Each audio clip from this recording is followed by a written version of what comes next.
Good evening. In this video I'm going to illustrate why you don't flash a torch at in a potential shelter the wrong way.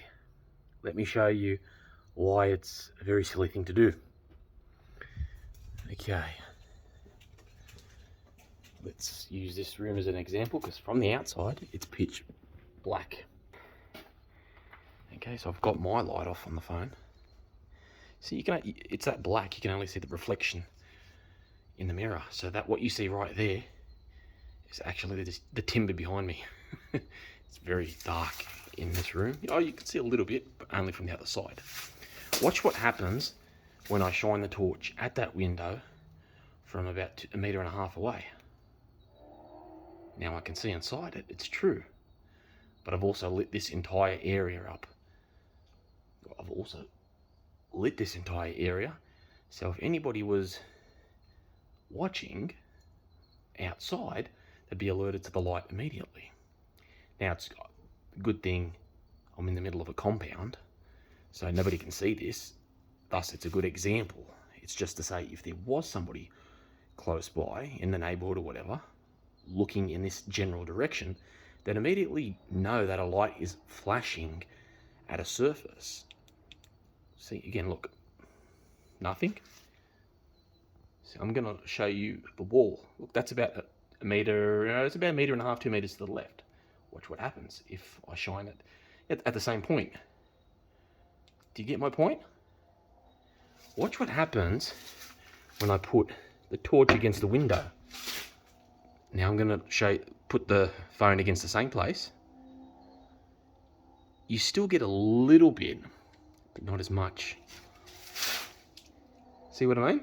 You get about 4 or 5 times the amount there, but the spread is nowhere near as great. As a matter of fact, if I shift the torch a bit to the right, see? Nothing, almost nothing. Watch, I'm going to turn it on now. Almost no marked change, no noticeable change. One more time. You can't really tell, can you? I'm turning it on and off so many times.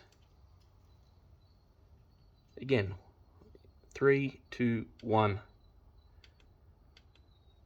But it's not noticeable enough from far. But if I do it from 1 meter and 2 meters away, as I did from the start, fuck me dead, watch this. Bang. It's obvious as dog balls. And watch what happens if I shine it against the window. The whole fucking room is lit. As opposed to having bad form and doing this, which you still see inside, but not the whole room. You have to fucking do this and this. It's very poor form. So this is another example of proper form, particularly in reaching. That's the proper way. Against the window, the whole room is lit. You just move your, move the phone around when you fucking got the torch on. I'm just moving it around to show you, but you look around. So watch me. I'm just looking around now. Is it safe? Are there any electrical hazards? Are there any slip hazards? Does it look like somebody's staying there, which means I shouldn't be in here? So I'm having a good look. I'm inspecting the place. Now I'll say it again. And there, that's it. So it's a simple technique. Very simple, but it's those small techniques that add. You don't want to give away your not coordinates, but you don't want to give away your position and lose a potential place where you can stay and get yourself back together. That would be pretty silly. So watch all these videos, put them all together, and you'll start to get a picture.